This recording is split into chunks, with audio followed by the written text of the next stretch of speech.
Welcome back, guys, to another video brought to you by your one and only Literary Pharaoh. I'm on the way to work this morning, and I had the opportunity to watch a little bit of the press conference between Tank Davis and Jake Paul, and I have a lot of things to say about this entire event. People keep saying that it's a clown show. People have a lot of opinions about it, and I do as well. It is a clown show. I'm going to say that particular fight, but I'm trying to look at the entire event with a half glass full mentality. There are going to be a lot of great undercard fights for that fight. So don't look at the entire event as a Jake Paul Tank Davis event. Just look at it as the commercial. You know a lot of times before a movie comes out, they come out with a trailer, and the trailer is supposed to entice audience members to want to go see the movie. Then sometimes when you go see the movie, you're disappointed. You're like, oh my God, I thought this movie was going to be better. But the objective and the purpose of the trailer is to draw you in. The purpose of the trailer is to show you the highlights of the movie, draw you in with a little bit of background music, clip certain scenes and edit certain scenes to make you feel that the movie is going to move in a particular direction. But when you actually go to the movie theater and watch it, the movie is nothing like you thought. The trailer and the movie don't mix, they don't match, right? And I think that's what this Tank Davis fight with Jake Paul is. You have a guy who's literally a 130, 135 fighter fighting a guy who's 195, 200 pounds. That's a fucking clown show. Give a damn what anybody says. I know there are people like Showbiz the Adult out there that are saying, I'm going to watch it because I'm a boxing fan. That's not boxing, but I'm not against anyone who watches the fight. It's a free country. Do whatever the hell you want.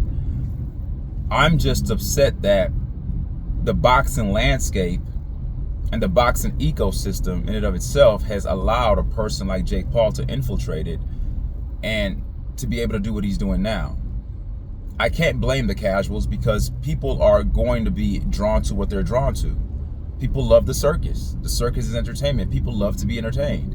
That's why things like WWE does well. It's entertainment. You think those wrestling shows, those wrestling sports shows are real? It's scripted, but people watch those.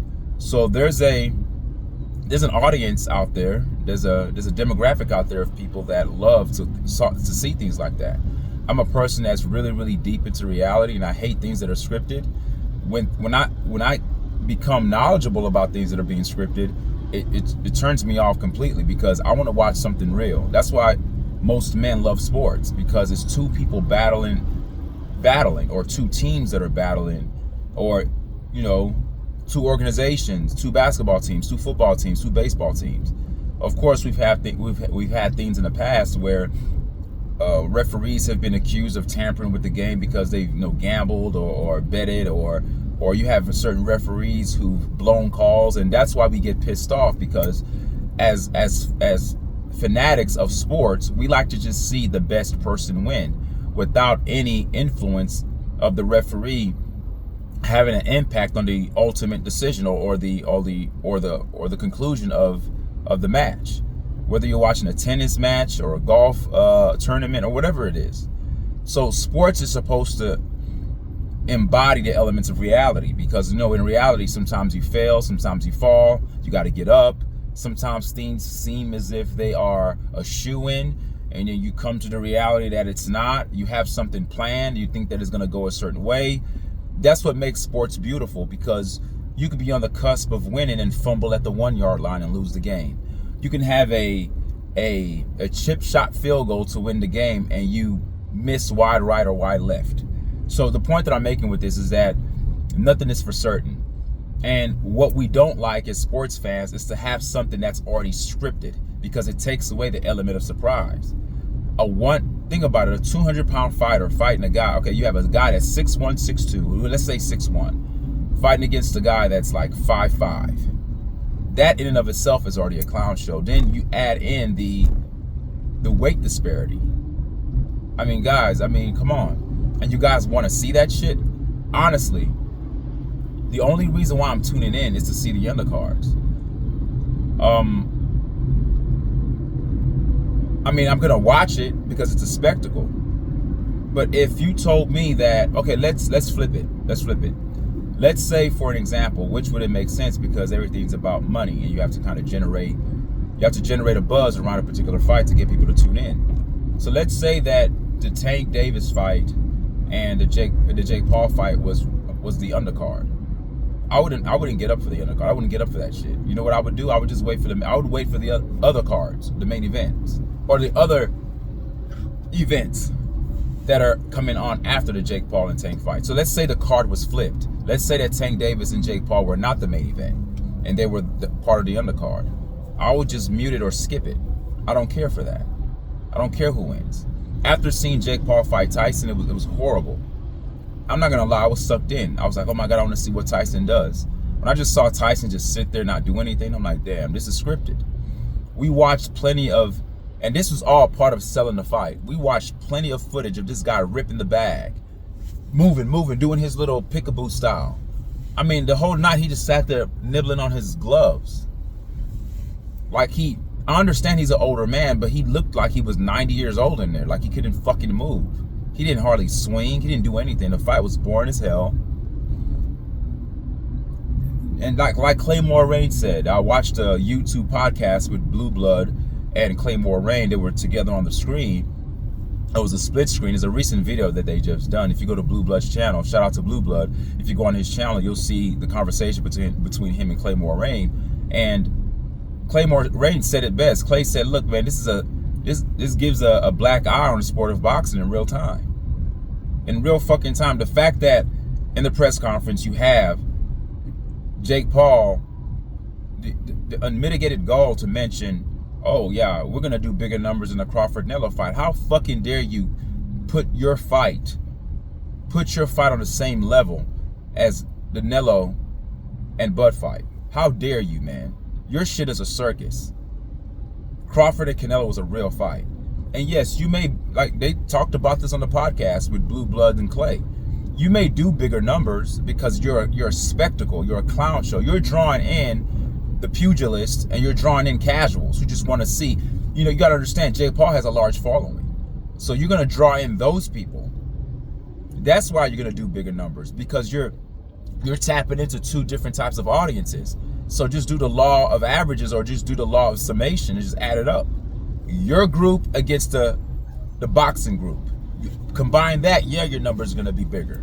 Not because your product is better, not because your impact is better for the sport of boxing.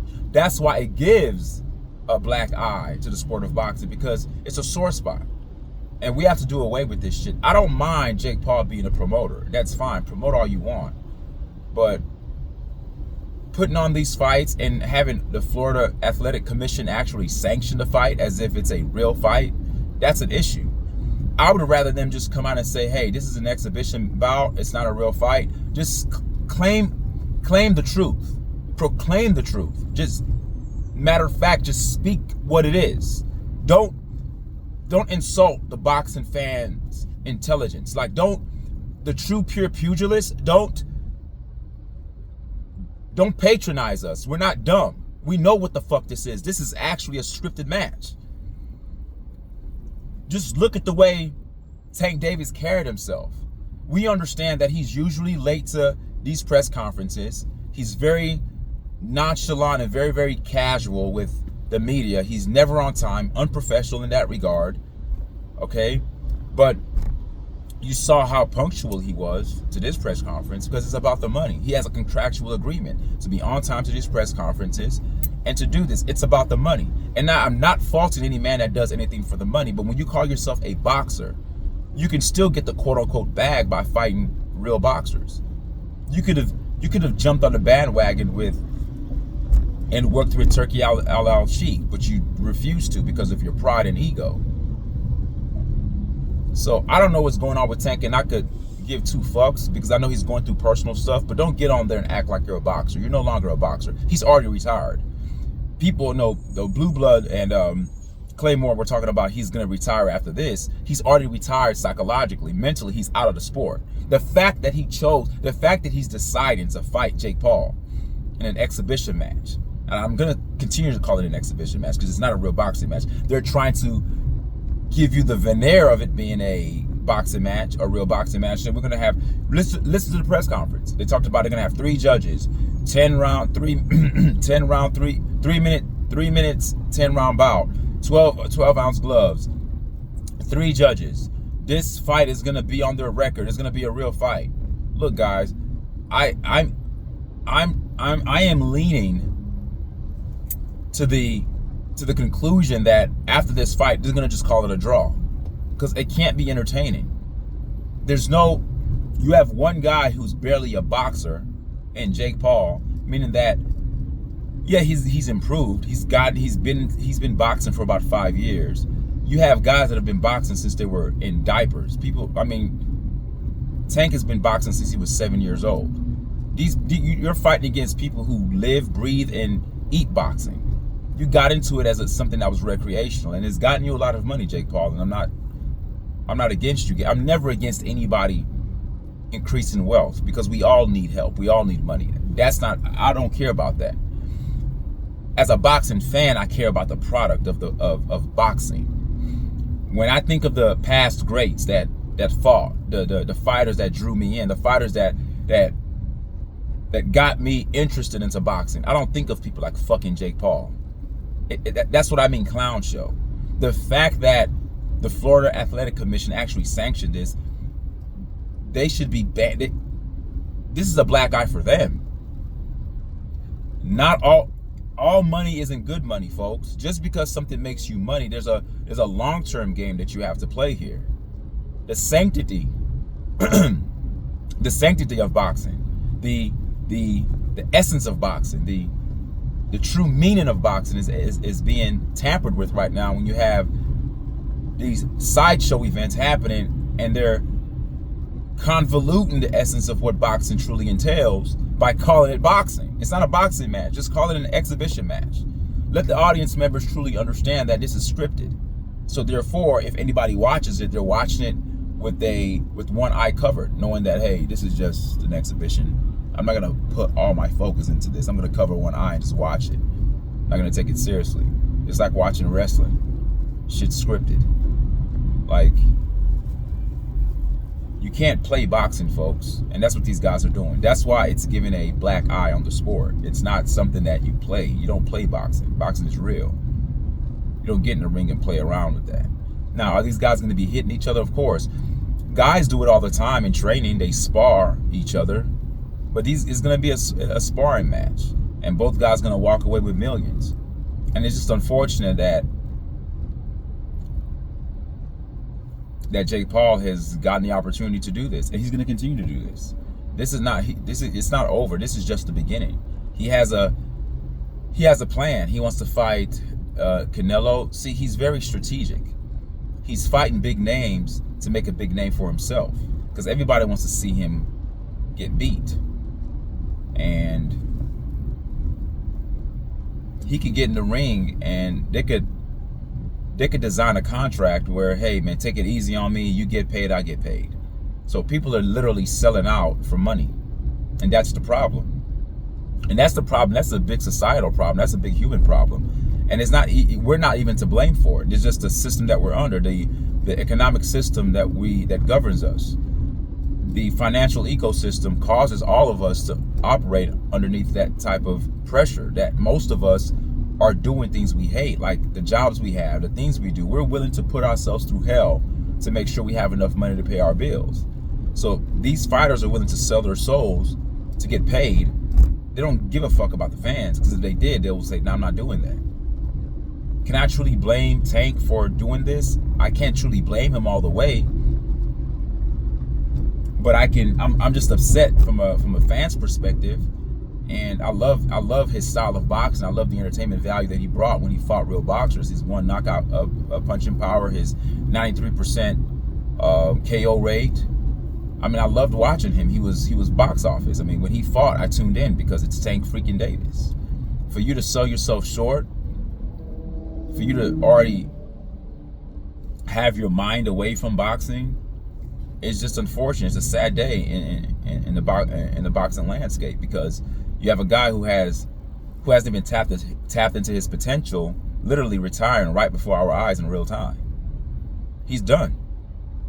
He's done. And like Blue Bloods and Clay were talking about on Blue Bloods channel, he was like, if this is supposed to be a real fight sanctioned by the Florida Athletic Commission, and then if the fight's at 195, Tank can't just come in at 140 or 150. He has to be close to 195. So you have a guy that's 5'5" who's never been that big. His walk around weight is probably 155, maybe 160 at the biggest. He's a small guy. And he's supposed to come in. The fight's November 14th, folks. It's right around the corner. We're practically done with September. We are into September 20s. Today's the 23rd, if I'm not mistaken. So September is practically done. Then you have the month of October. Then you have November. So essentially he has about almost 2 months to pack on about 50, 60 pounds. That's clown show, folks. That's clown show. And there's some of you idiots out there, I want to see the Jake Paul and Tank fight. You're not a boxing fan. I want to see what's gonna happen. What the fuck you mean what's gonna happen? It's scripted. Tank's not gonna go all out. And all Jake Paul is doing is setting psychological traps for you guys who don't think for yourselves.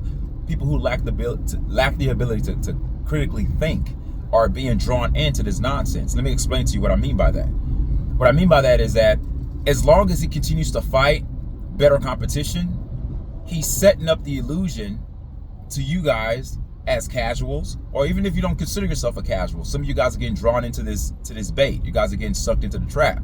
You guys will say, well, he seems like he's improving every fight. How is he improving every fight where the fighters he's fighting, it's a script? You think Tyson gave his best? Look the way Julio Cesar Chavez fought. I'm not saying Julio Cesar Chavez Jr.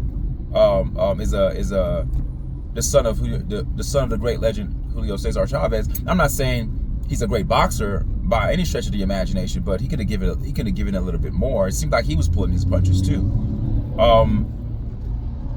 I think that the people that are so-called real boxers, if you want to call Julio Cesar Chavez Jr. a real boxer, because he has fought professional fights, not a very good one, but he's a professional to say the least. Those guys aren't fighting at their true potential, and neither is Tank. Tank packing on all this weight, fighting damn near a heavyweight. Come on, guys, that's not real. He's never fought at that weight before. So how can he be at his optimal? How can he function at his optimal? How can he give you an optimal performance in that state? All right, we talk about when Bud Crawford jumped 3 weight classes to fight Nello, we were like, oh my God, he's packing on weight to fight Nello. Yeah, that's manageable. And we gave grief. We gave pushback with that. We're like, well, he's never fought at 168. How is he going to look? He may not be at his best. The weight may weigh him down in the later rounds because he's not used to carrying all this weight. What the fuck do you think is going to happen to Tank Davis? You think that you think he's going to walk around close to 195 and be okay? Like, come on, guys, wake up. Now, the Florida Athletic Commission is saying that it's a real fight. So under real fight rules, if the fight is at 195, it means that he can't come in. I don't know what the weight, what the baseline weight is, where, if you're supposed to fight at 195, you can't come in below that. Like, there's a certain number. You could come in below 195, but you can't be too drastically below 195. But I don't know what the cutoff number is. Now, if they're sticking to that rule, it's a legit clown show. It's still a clown show. But the Florida Athletic Commission could be like, hey, fuck it. The fight's going on. We're making money. And maybe Tank Davis doesn't have to blow himself up that big. But it's still going to be an eyesore on the sport, because when you physically see Tank Davis and Jake Paul in the ring, it's going to be like an elephant fighting a rat.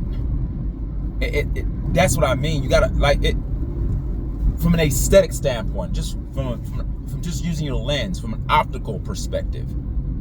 I can't appreciate that shit. It's a clown show. And I'm not height shaming anybody. I'm just talking about the weight disparity and the height disparity. It's just not real boxing, folks. And even when Jake Paul decides to fight a 60-something-year-old man, a legend, Mike Tyson, that's a clown show as well. He's not fighting guys at their best, guys, but he's making money off of y'all's stupidity because you guys are so curious you want to be entertained. So he's playing on the intelligence of the human psychological bent. Human psychology says that we love to be entertained.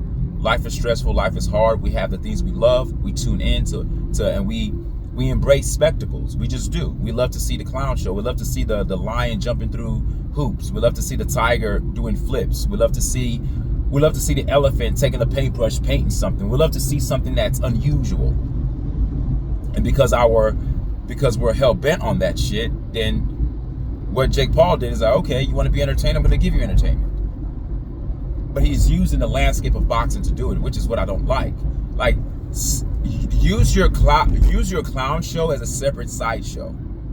Don't include it in boxing. Don't infuse it in boxing. And what he's doing, he's playing a very clever game. What he's doing, he's giving us good boxing cards underneath the main event, but then he's giving you his fight where he makes money too. So he's satisfying both spectrums. He's satisfying the spectrum of the pugilist that purely loves boxing for what it is, that he's also satisfying the people who just love to engage in spectacles. So he's hitting both nerves. He's striking both nerves at the same time, which is a clever business deal, a clever business model.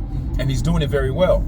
And we're bought in. So it's almost like we're damned if you do, damned if you don't, because I'm going to be honest with you. I'm not going to not watch it. I'm going to watch the undercard. I'm only going to tune in because of the undercards. But if it's the last fight, if I've been watching fights all day on November 14th, right? And then all of a sudden it's Tank's turn to come out against Jake Paul. I'm curious to see how Tank is going to look, blowing himself up. I'm curious to see how the fight's going to go. And once I see the first 2 rounds, I can tell you it's scripted. I mean, I don't even have to see the fight to let you know that it's going to be scripted. But I'm not going to be watching it with the same intensity as I did the other fights. Yeah, I'm going to watch it because it's on my Netflix. It's free. I don't have to fucking pay for it. I would never pay for a Jake Paul Tank fight. Never in a million years. Never. I could be bored to death. I'll die before I watch that shit. I'm not watching that because it doesn't draw me in. Give me Tank versus Shakur. Give me Tank versus Schofield. Give me Tank versus Teofimo Lopez. Give me Tank versus Devin the Dream Haney. I think Devin he's outgrown that weight class. I don't think he's gonna come down that low. But you know what I mean. Give me Tank against real boxers, then I'll watch that. Tank against Jake Paul.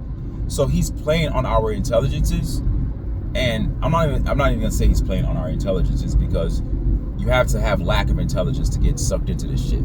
He's basically playing on our minds because what he's done, he's fighting guys that are great to draw you in because people want to see Jake Paul beat. It's almost like the reverse Mayweather effect. When Mayweather fought, people said his style was boring, so people would tune in to see who can beat him. But even tuning in got him paid. You know, got great gates, great pay-per-view numbers. People were buying fights to see him get knocked out by somebody. Same thing that people are doing with Jake Paul. But the difference is these fights are scripted. He's not going to get knocked out.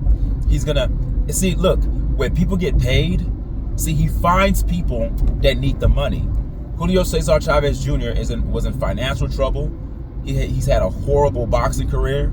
His personal life is probably crap. So he finds people that are desperate for money and vulnerable. And who doesn't need extra dollars. Even people who are doing fine financially will still sell their soul to another degree to get more of it, to get more money. So he finds people. Tank is done with boxing. He just cares about the money. He's all, you know, that's why he didn't want to fight, do the rematch with Roach. He felt disrespected. He felt like the money that's being offered for that rematch is too low. It's beneath him. Then again, if it's about money, his pride gets in the way because he's like, no, I'm not going to Riyadh season. I'm not going to join the Turki al-Sheikh, train because you guys are being mesmerized. It's demonic. It's like you guys are worshiping him. Like, he said a lot of things. The pride gets in the way. So what the fuck do you want, Tank? Do you want the money or not? So he doesn't know what he wants. But now he's on American soil. He's dealing with Jake Paul, who's an American. He's getting the money that he's always wanted. It's about money with him. And he needs it. He's had a lot of court. He's had run-ins with the law. He has 2 kids. He has a situation with the mother of his children. I know the relationship with them is not very good. So he's just trying to cash out. He's trying to cash out. But there are ways to cash out with dignity. See, Bud Crawford cashed out with dignity. If Bud Crawford retired today, no one would have an issue with that. He cashed out with Nello and got out of there. He fought a real boxer and got the hell out. We don't mind you cashing out, Tank. Go get the money. As a matter of fact, boxing is a dangerous sport. I want the boxers to be rich because they're going to need it. Medical bills, you need money to take care of yourself after you're done. You want to have all your faculties intact when you're done boxing. So I understand that the money is very important, but don't sell your soul. Don't sell the sport out for the money. Within the sport, you can still get the money. That's the point that I'm making. There's money in the sport to be made if you do it the right way. Bud did it the right way. Tank's not doing it the right way. So what Jake Paul's doing, he's fighting boxers that have a big name. So then he makes a big name for himself by putting themselves in the same category with those elite boxers, because people are going to tune in to see what that elite boxer is going to do. Because people are going to tune in, oh man, Tank's going to knock out Jake Paul. Tank's going to do this. Tank's not going to do anything. Tank's not going to be able to reach him. It's going to be a boring fight. It's going to be the worst fight of the night. But you guys are going to tune in because we love to see spectacles. We love to see what's going to happen. It's going to be underwhelming. You may see Tank get on his bike. I mean, look at the performance he had against Lamont Roach. Who does that? Who takes the knee in the middle of the fight, goes to wipe his face, and comes back? The guy is already mentally checked out. You know what? I would argue and say he may be in a mental fog right now. He doesn't seem like himself. Even the face-off, it didn't even look like he wanted to look at Jake Paul. Now, some people said that he looked afraid during the press conference. I don't think that Tank is afraid of anything. I just think that he knows deep down in his heart of hearts that he's sold out. It's sort of like the Judas effect, right? When Judas did what he did to Jesus in the story in the Bible, and Judas knows he knew he was selling out Jesus, but he's like, well, I just got to do it for my coins. I got to do it. There's a level of embarrassment that's with that, and I think that in his heart of hearts, he knows he's sold out. He knows he's sold out. That's why he couldn't even look at Jake Paul in the face. So I mean, these are the things that we do. So everyone, there are many parts to this. There are many fingers that could be pointed at different components of who you want to heap blame to. You can blame Jake Paul. You can blame us as the fans. I'm part of it because I'm tuning in. Because I mean, who's going to literally boycott it? It's free. Now, if it was money, if we had to pay for it, of course you're paying for your Netflix subscription, but you're not paying extra to watch the fight. The fight's coming on for free. You're already paying for a monthly subscription. So you are already paying your Netflix bill. You're not adding on to it by paying for the fight. So as consumers, we're gonna watch it if it's free. As I told you before, if it was pay-per-view, the pay-per-view model is already dead. But if let's just say, hypothetically speaking, that they did put this on pay-per-view, I wouldn't watch it. I wouldn't watch the other cards either. I wouldn't watch anything. So it's free. So you can blame the Netflix model. You can blame Jake Paul, who's coming in at the right time. You could blame the fans, and you could blame the entire landscape of boxing as a whole. It's gone to the point where we've allowed a guy like Jake Paul to infiltrate the sport and continue to put black eyes on the sport. And I don't give a damn what you think. You may say, hey man, if you're a real boxing fan, you'll watch it. I am a real boxing fan. I watch real boxers box. I don't consider Jake Paul a real boxer. I think that he's improved to a certain degree, but I don't respect what he's doing. He's fighting the fight's not supposed to happen because these are two guys in two different weight classes. That's an exhibition.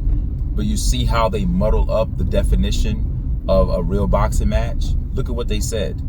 In the press conference, they said it's a real fight, 12-ounce gloves, 10 rounds, 3-minute rounds. 10 3-minute rounds, right? So it gives the illusion that it's real. And the guy said it's going to be on their record. It's a real fight. How is it a real fight when these two men are not even in the same, it's not even close. It's like telling Inoue to fight Alexander Usyk. That's a fucking clown show, folks. It's a spectacle. But yet they muddle up the definition, they convolute the definition to make you guys not think, because people don't like to think. If you actually look up the root word entertainment, It means amuse. Like when you go to an amusement park, people like to be entertained at amusement parks. If you break down the word amuse, a means not, muse means think. Amuse means not to think. So when you guys are caught into this spectacle, you're not really thinking straight. You're thinking, oh, this is a fight. It's not a fight. It's an exhibition. It's entertainment. You're not thinking. William Zepeda and Shakur Stevenson, that was a fight. Canelo and Bud Crawford, that was a fight. David Benavidez and what was his name? David Morrell, that was a fight. Like Beterbiev and Dmitry Bivol, that was a fight. Don't call this a fight. The guys are on two different levels. It's not even a respectable weight jump. The weight jump is, I'm telling you, I don't even think that he can even get to 195. Tank is gonna have to literally overeat. And how does that work with your training? So you're gonna get a sluggish Tank inside the boxing ring. You can't really be in shape because your natural body size is not 190. You're not even close to 190. You're not a bodybuilder. What are you gonna do? How are you gonna pack on the weight? Are you packing on weight with just fat, or are you packing on weight with muscle? If you pack on weight with muscle, you're gonna burn out because you're not being super muscular as a boxer doesn't really work towards your advantage because it slows you down, because the more muscles you possess and the more muscles you pack, the more those muscles are going to require oxygen. And when your muscles require oxygen, it tires you out because you're gassed out. So there's no way that you're not going to get the best Tank. The point that I'm making is this: you're not going to get the best Tank. You're going to get the best Jake Paul. Jake Paul's going to look good against Tank. Whether he wins or not, I don't care. They could call it a draw. They could call it whatever they want to call it. And right now, I don't think that Tank cares about his record because he's already retired. Even when they asked him, are you going to continue to fight? He was like, oh, we'll see. He's done. He wants the money and he's out. This is what I foresee happening. This is what I foresee happening because ignorant people do ignorant things. And it doesn't seem like this guy Tank has made the best decisions in his life. He'll take the money. You won't hear from him. He probably won't officially retire, like come out and say I'm done. You know, he probably won't say that because a small part of him likes to remain relevant. That goes for the ego of the human bent. We all have ego in us, and true stoicism is placed in a point where you are not hinging your existence or your joy on ego. So being stoic is to refrain from ego, right? Being stoic is not to be in your ego. But the common man, the usual approach with our existence is that most men and women, especially if you're an athlete and a competitor, we function in our ego. And him being a man and him getting a taste of fame and success and money, it's going to be very difficult for him to just go completely black and just say, I'm going to retire and unplug. So what he'll do, he'll fight this fight, and whether he wins, loses, or draws, doesn't matter. People are going to be asking questions about, are you done? Are you still going to fight more? Who are you going to fight next? He's going to keep giving vague answers. He's not going to officially say he's retired, because if he does that, then it stops us talking about him. He wants to remain relevant. So he's not going to give a yes or no answer to the retirement question.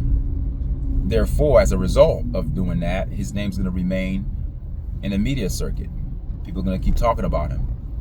Will he potentially fight this person? Will he potentially fight that? People are going to get frustrated and say things to the effect of, we haven't even heard from him, he's done. And whether it's negative publicity or positive, the point is that his name is still in the media circuit. A lot of content creators are going to still be, especially boxing content creators, are still going to be mentioning Tank, especially ones who love Tank. So he's not going to officially retire. After he gets his money, give it a couple of years, after he blows through it, maybe he does something stupid with it, he's going to get bored. He's going to be probably in his mid-30s. I don't know how old he is now. Then he's going to realize, like, man, I need more money. Because that's something about money. If you don't invest in it, it doesn't grow. But I have a feeling, because of the decisions that he makes, he's not going to do well with that money. This is just me speaking hypothetically. I don't have any facts. This is just me assuming. This is just say I'm just making assumptions here. And And I could be totally wrong. He could probably just say I'm retired and done. But this is just me I'm just giving you what I think. Because people do it all the time. The people that win the lottery and they're back broke. So he'll get the money, legacy. He probably opens gyms, tries to help younger men in Baltimore who had his same struggle. He realizes that he needs more money than he thought. A couple of years goes by. He's starting to see these guys on television getting all these accolades, and he'll, in the back of his mind, he'll think like, man, I could have been that. He'll get the itch, then he'll come back. But it won't be like he came back out of retirement. It'll just be like, oh, he came back after a long stint of not boxing. So that's what I think. He's not going to officially, say he's retired. He's just going to just kind of fade in the background a bit. But he's not totally done. But I think right now he's done. Mentally, he's done. I think after this fight, you're not going to hear from Tank for a couple of years, maybe 5 years. We don't know. But fighters do this all the time. Mayweather's doing it. I mean, he's still fighting exhibition fights. Once a fighter, always a fighter. And I find it hard to believe that the talent of Tank Davis, he just closes a chapter on that part of his life and moves on to what? Like, what else is he good at? What is he going to be? He's going to open up a business? I mean, what is he going to do? I mean, I don't know. That's his personal business. But, I mean, you're a boxer. You're a boxer, guy. You box. I mean, that's what you do. And you're young and you have the energy to do it. It's one thing if you're just old and you're out of it and you can't perform the way you used to perform. But you're at your age where you're still in your prime. So we'll see how that works. But again, that's my opinion on the whole Tank Davis-Jake Paul fight. I think that it's a certified clown show. It's a circus, and people love to go to the circus. They love to be amused, and they love to not think, and people are going to tune in. And it's probably going to do bigger numbers than the Nello and Bud fight. But that doesn't mean that it's a better product. It doesn't mean that it has grander implications on the on the boxing realm. It just means that people just tuned in to watch a fucking clown show. That's all that means. It's like a celebrity death match kind of thing. Like, people are just tuning in to just watch something for entertainment value. You're going to see an elephant and a rat in the ring. Elephant being Jake Paul, the rat being Tank Davis. And that's supposed to be boxing. Fuck out of here. Till next time, guys. Peace.